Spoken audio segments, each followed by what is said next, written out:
Kenapa harus Merauke? Karena Merauke adalah titik terluar dan terjauh Indonesia. Garis awal matahari terbit itu ada di Merauke. Saya dari satu saudara tinggal saya sendiri yang Islam. Saudara saya semua sudah beralih, ya mungkin karena itulah kita kekurangan pemahaman tentang Islam. Kenapa rumahnya hancur, Pak?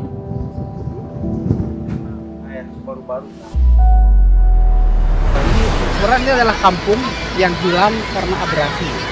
Itu seperti itu dari ketua marbot yang di kebanyakan kami ini saudara-saudara kami belum paham tentang Al-Quran. Belum bisa sama sekali. Huruf-huruf hijainah ini belum ada yang kenal. Belum. Udah bisa belum? Sama sekali. Belum bisa. Sama sekali. Walaupun kampung ini hilang, tapi Al-Quran tidak hilang. Selalu ada sama di hati kami.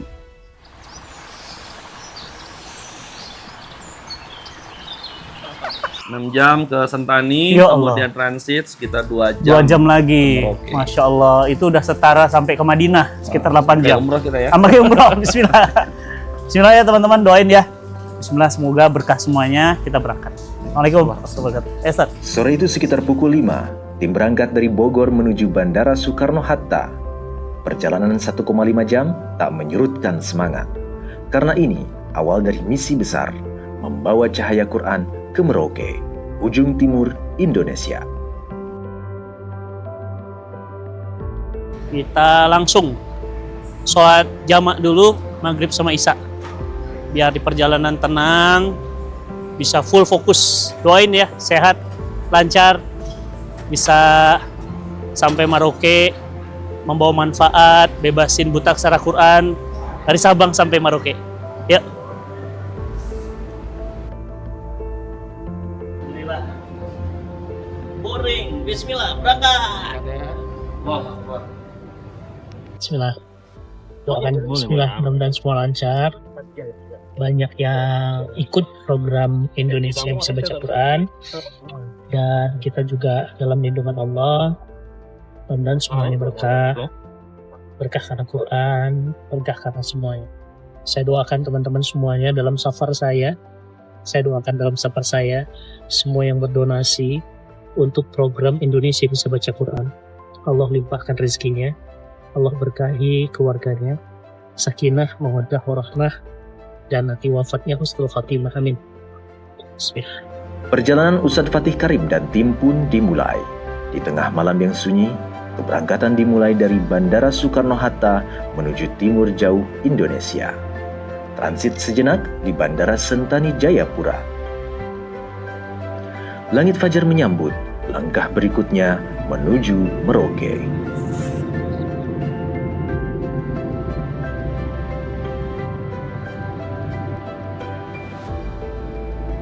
Bandara Mopah pun akhirnya disapa. Inilah awal dari misi besar membawa cahaya Quran sampai ke batas paling timur Nusantara. Setibanya di Bandara Mopah Merauke, hangatnya sambutan menyambut. Para mitra setempat menyambut dengan senyum dan semangat. Dari bandara kecil ini, perjalanan besar pun akan dimulai. Menyalakan harapan dan menjaga cahaya Islam tetap menyala hingga ke pelosok negeri.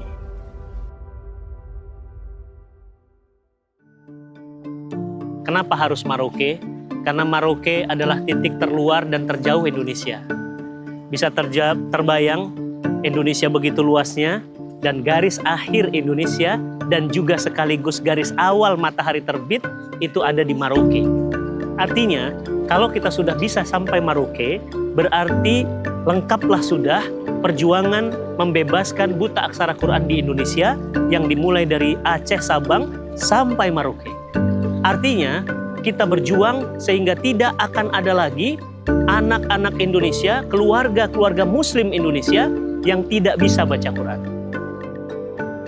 Kelas pertama ini dimulai di ujung pesisir Merauke, di sebuah kampung kecil bernama Toremkai. Di sini berdiri Masjid Nur Al-Wahyu. Tahun 2004 kita mendirikan masjid itu memang memang itu niat dari bapak saya, karena dia sudah memiliki kintal, dia sedekah, artinya dia wakafkan. Baru dulu kita sholat juga agak jauh, kita cari masjid tuh. Jadi sudah dengan kehendak Allah kita bangun masjid. Iya, kita Islam Muslim ada 4 kakak saja, belum ada yang lain. Karena ini kan kampung dulu, jalannya belum aspal. Memang kita bangun masjid itu di lingkungan orang-orang Nasrani. Itu juga kerjasama dengan mama saya kan orang Marin, artinya orang Kristen, tapi karena ikut bapak mualaf. Jadi saudara-saudara dari mama, om kan kita bilang om, paman. Sudah kemanakan bangun aja, jangan sholat jauh-jauh. Tepat di tepi laut, tempat tinggal Pak Yusuf dan keluarganya yang setiap hari mendengar debur ombak yang perlahan menggerus tanah kampung mereka. Kampung ini bisa saja hilang oleh gelombang, tapi jangan sampai cahaya Quran juga ikut menghilang dari sini. Sebenarnya ini adalah kampung yang hilang karena abrasi. Bukan seperti itu dari Ketua Marbot yang Buti, Kampung Buti. Ya, tempatnya Pantai Ndorem. Pantai Ndorem. Iya, dulu pantai ini ke sana darat. Nah, dulu ini tanah tinggi. Nah, ombak dia maju-maju, dia rata lagi surata. Bencana tahun lalu.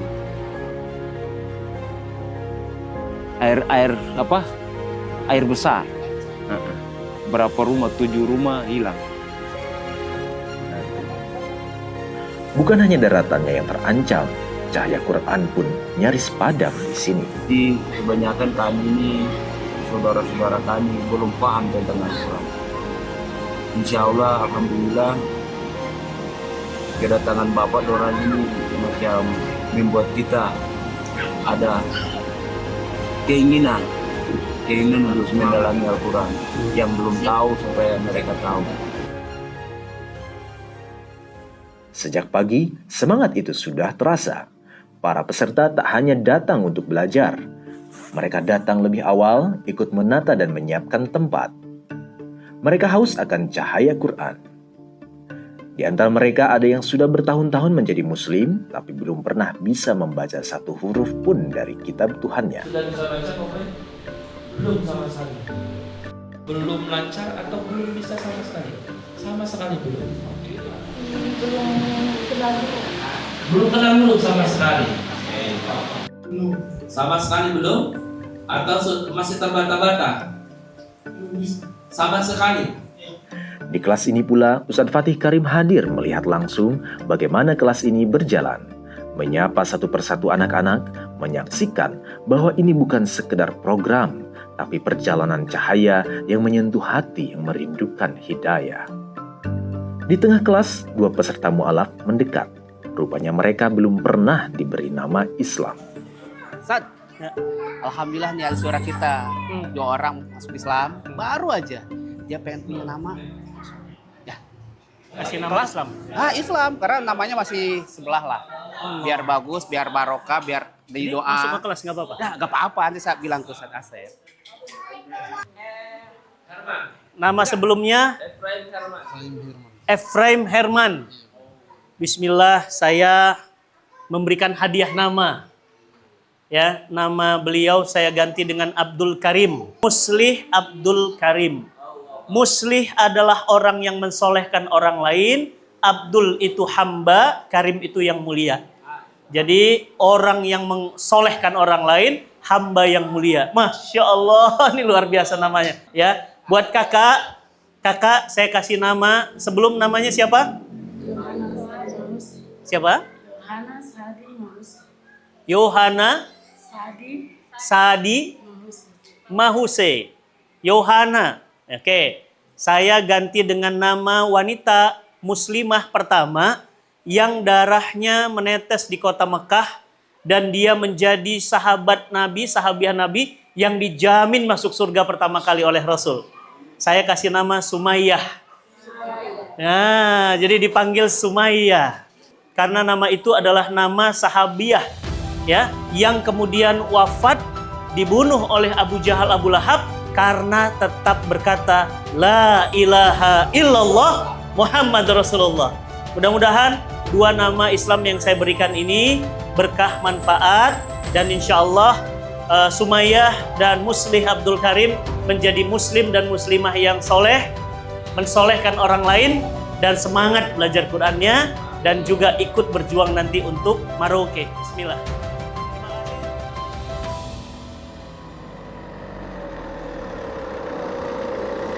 Selepas kelas berakhir, Ustadz Fatih memutuskan mengunjungi Pak Yusuf, ingin menyaksikan langsung seperti apa perjuangan hidupnya di ujung timur negeri. Rumah Pak Yusuf jauh dari kata sederhana, tak berdinding, hanya beratap seadanya. Angin laut masuk dari segala sisi, dan gelombang mengempas tepat di bawah lantai rumahnya. Kenapa rumahnya hancur, Pak? Air baru-baru naik. Oh, habis. Oh, rumahnya rubuh. Ini ada rumah nggak ada atap. Ada rumah nggak ada atap, nggak ada dinding. Rumahnya Bapak Yusuf di pinggir laut. Gimana tidurnya Bapak? Hah? Saya sementara tidur. Tidur di sini. Jadi istri, anak sementara ada Di sana. di Kelapa Lima. Allahu Akbar. Jadi nanti Ini mau naik gimana? tangga di sebelah. Tapi di tengah semua itu, beliau tetap tinggal, tetap bertahan, dan terus menjaga cahaya Islam di kampung yang nyaris hilang. Menarik teman-teman semuanya. Saya berjumpa dengan Bapak Yusuf, Muslim asli Maroke, sudah lama tinggal di sini dan marbot masjid. Bapak Yusuf lahir di Maroke. Di Maroke. Dari keluarga Muslim. Muslim. Ini rumah Bapak Yusuf. Iya. Kenapa rumahnya gini? Kehabisan dana. Allah. Tadinya ada rumah, kena Musibah. Air. musibah. banjir baru-baru. Innalillahi ya Allah. Jadi hancur rumahnya. Rubuh, jadi dikasih dana. Dikasih dana, tapi belum selesai. Ya Allah. Mudah-mudahan Allah beri rumah yang kuat, yang kokoh. Insya Allah. Ini di atas laut teman-teman. Cuma lautan berubah jadi daratan. Saya menyampaikan amanah dari antum semuanya yang nitip dana zakat kepada kami di program zakat 100%. Zakat 100% benar-benar 100% ditunaikan. Tidak boleh ada potongan. Karena orang-orang seperti Pak Yusuf di seluruh Indonesia berhak menerima zakat dari kita. Karena beliau ini mustahik. Beliau marbot masjid. Beliau juga penggiat dakwah di sini, di kampungnya. Pak Yusuf, saya mau menyampaikan dana zakat buat Bapak, mudah-mudahan bermanfaat buat nambah-nambah di keluarga. Insya Allah ini bermanfaat Bapak Yusuf, mohon diterima tanda terimanya dari zakat 100% untuk Bapak Yusuf di Maroke. Mudah-mudahan berkah, Allah tambah-tambah lagi nanti rezekinya. Bapak Yusuf sehat-sehat, doakan yang memberikan dana ini Bapak. Doakan ya Pak, mudah-mudahan sehat-sehat mereka, berkah rizkinya ya. Saya cuma penyalur saja, nggak sepeser pun, 1% pun nggak ada yang diambil, nggak boleh. Karena saya bukan amil, saya hanya orang yang diamanahkan untuk nitip zakat ke seluruh Indonesia. Alhamdulillah. Hari kedua, tim tiba di kampung Gudang Arang, kampung kelahiran Bu Yanti. Dulu seluruh keluarganya lahir sebagai Muslim. Kini hanya Bu Yanti yang masih bertahan. Keturunan kita itu kan mualaf. Dari yang buyut itu sudah mualaf sampai di orang-orang tua kita. Sementara orang tua kita tuh tidak terdidik langsung dengan akidah Islam. Jadi sampai di orang tua sudah terlalu minim untuk agama. Sampai di kita anak-anak kita harus berusaha untuk jangan sampailah cukup di orang tua kita seperti itu. Kalau kayak kita harus berusaha untuk kita harus lebih mengenal agama kita, karena kebanyakan saudara-saudara kita semua sudah beralih. Saya dari satu saudara tinggal saya sendiri yang Islam. Saudara saya semua sudah beralih, ya mungkin karena itulah kita kekurangan pemahaman tentang Islam. Bukan karena menolak Islam, tapi karena tak ada lagi yang membimbing, tak ada guru, tak ada pendamping. Banyak yang pindah agama, tak hanya karena ekonomi, tapi karena Islam perlahan hilang dari generasi ke generasi. Anak-anak pun lebih memilih sekolah Nasrani, karena sekolah lain sudah tak terjangkau lagi. Orang tua kan semua tidak mampu. Jadi sekolahnya saja ada pondok, tapi mereka tidak mampu untuk bayar pondok. Akhirnya sekolahnya di sekolah, kadang sekolah Nasrani. Karena yang mungkin yang dijangkau itu yang bisa untuk SPP-nya, untuk kebutuhan sekolahnya sesuai dengan ekonomi mereka, toh. Jadi itu tambah keterbelakangan lagi akidah Islamnya. Jadi saya berharap kegiatan ini harus berkelanjutan, dan saya berharap ya mungkin lebih ada perhatian khusus untuk kita di sini. Kami hadir untuk menjawab kebutuhan itu. Bukan hanya mengajar baca Quran, tapi menghidupkan kembali cahaya yang hampir padam. Belum bisa sama sekali. Huruf-huruf hijainah ini belum ada yang kenal. Belum. Oke, nggak apa-apa. Insya Allah nanti dilancarkan ya. Baik. Udah bisa belum? Sama sekali. Oke. Belum bisa. Sama sekali. Oke. Sama sekali belum. Oke, tak apa-apa. Nggak usah malu ya. Secara umum, metode yang digunakan pada program Indonesia Bisa Baca Quran ini terdiri dari 2 sesi, yaitu sesi teori dan sesi praktek. Di mana pada sesi teori kita akan mengajarkan bagaimana cara menguasai huruf-huruf hijaiyah dengan mudah dan cepat. Ya, baik dengan metode bercerita, kemudian metode gerakan tangan, kemudian metode bernyanyi, yang kita anggap ini akan memudahkan percepatan penguasaan huruf hijaiyah.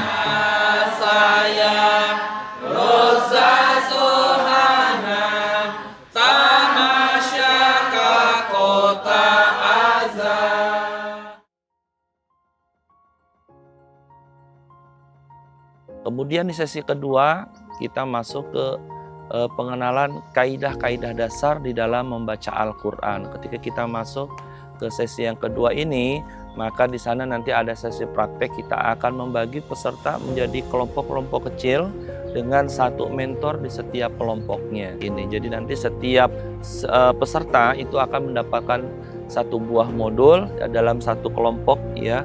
Kelompok kecil tadi dengan 1 pembimbing atau 1 fasilitator. Semuanya satu-satu, ya, baca 1 orang 1 kali. Yang halaman 5 dulu. Setiap peserta akan merasakan ya bagaimana melafalkan mulai dari huruf hijaiyah dari alif sampai ya, kemudian merasakan bagaimana merangkai huruf ya menjadi suku kata, kemudian dari suku kata kemudian berubah menjadi kata sampai membentuk sebuah kalimat. Nah, itu kita akan pelajari selama kurang lebih sekitar 6 sampai maksimal 7 jam. Harapannya dengan 2 metode atau pendekatan ini akan mempercepat penguasaan huruf hijaiyah ya, sehingga peserta yang betul-betul tidak bisa membaca 0 ya, penguasaannya kemampuannya 0 dari awal sampai sekitar jam 9 pagi sampai jam 3 atau 4 sore, insya Allah keluar dari kelas mereka paling tidak bisa menghafal huruf-huruf hijaiyah. Kemudian yang paling tingginya ya di akhirnya mudah-mudahan kita berharap para peserta bisa merangkai kata tadi menjadi sebuah kalimat utuh. Demikian. Belum bisa sama sekali.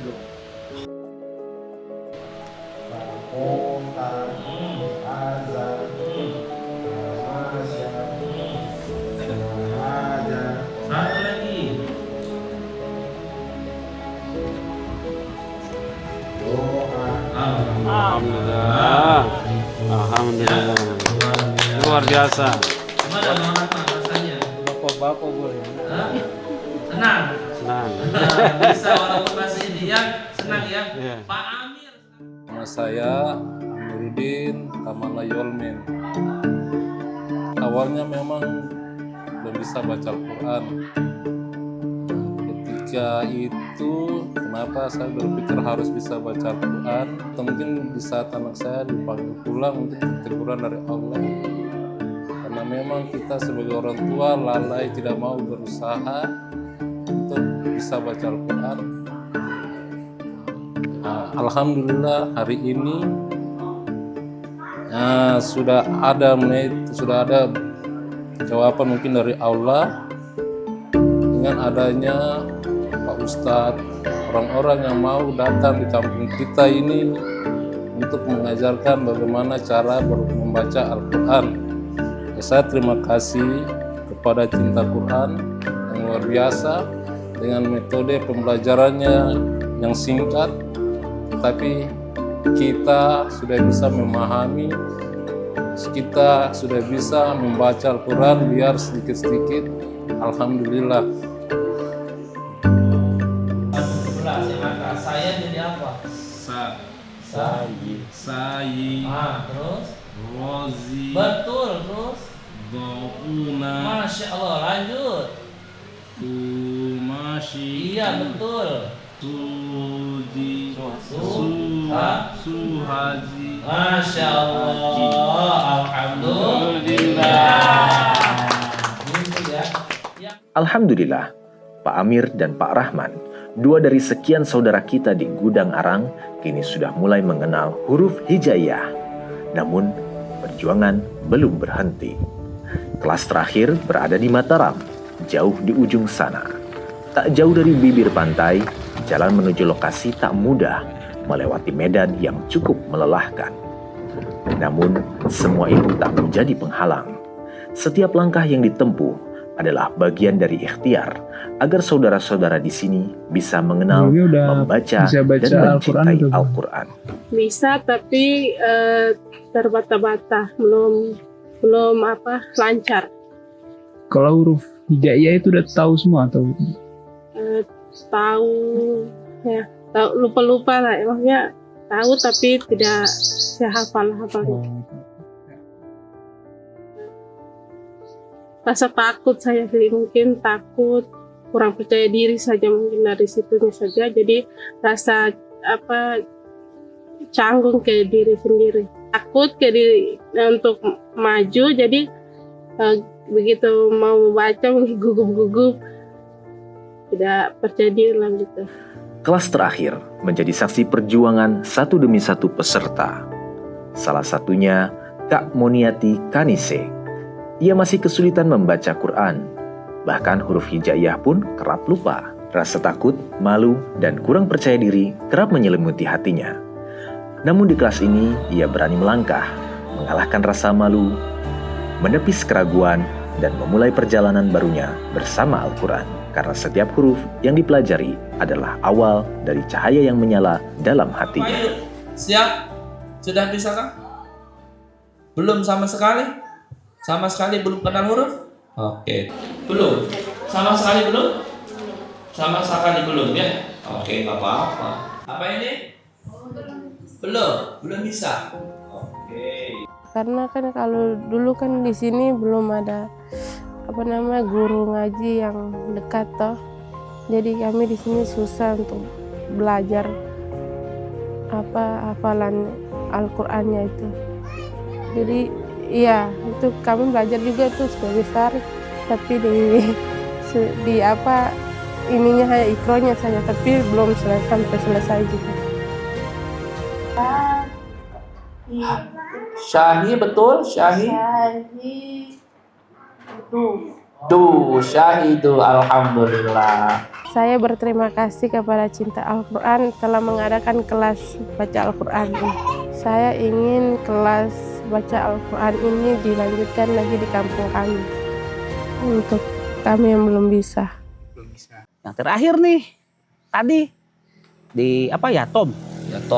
Yatkom atau dekat Matara, daerah pinggiran kota jauh banget. Saudara-saudara kita yang ada di Merauke ini luar biasa semangatnya, sangat tinggi sekali. Bahkan sehari dia harus nelayan, sehari dia harus berkebun, sehari itu dia harus pergi nyari duit, nyari usaha atau buat makan. Mereka merelakan datang ke majelis kita. Betul untuk sekali. mengikuti pelatihan baca Dan Quran. Itu yang peserta yang datang itu jauh-jauh itu. Iya, bahkan dijemput pakai mobil karena gak ada kendaraan, jarak dan lain-lainnya.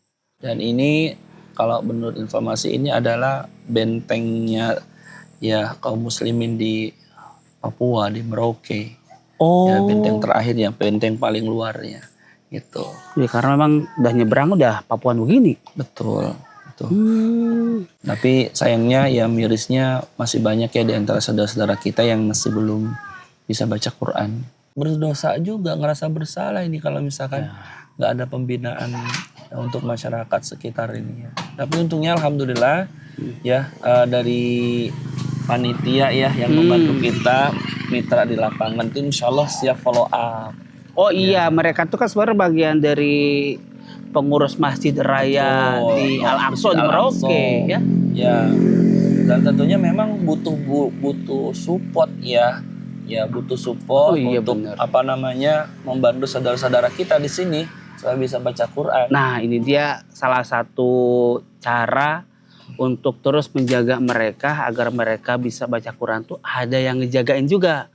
Karena memang kita kan nggak bisa seminggu sekali ke sini. Wah, berat itu. Tiket belum jauhnya, capeknya. Ya kalau itu nggak masalah. Paling utama. Tiketnya ini mahal banget ini. Mendingan ke Jepang harus saya cek. Betul. Kalau cek tuh waktunya sama kayak Jepang, beda 2 jam. Tapi padahal bisa loh sebetulnya. Kita ya memang butuh banyak support untuk pengajar sini ya.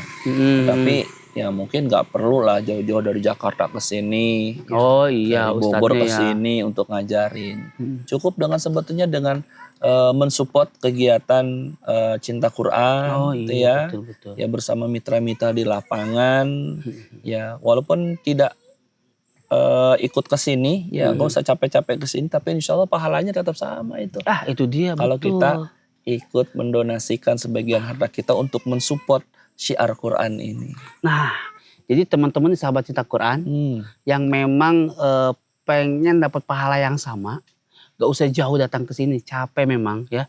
Luar biasa effortnya, bahkan perjalanannya berjam-jam untuk ke sini. Ya, tapi pahalanya sama. Apa itu?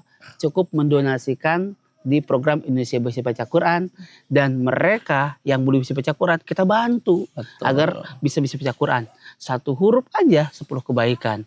Gak bakal bisa mengurangi yang bacanya disuruh.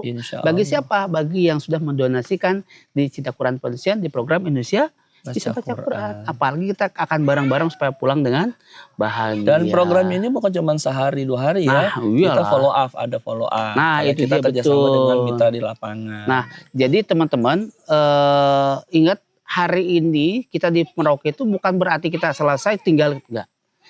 Tidak ada meninggalkan, karena kita sudah kerjasama sama teman-teman di Merauke, yaitu bersama pengurus majelis masjid ya, Masjid Raya Al-Aqsa Merauke.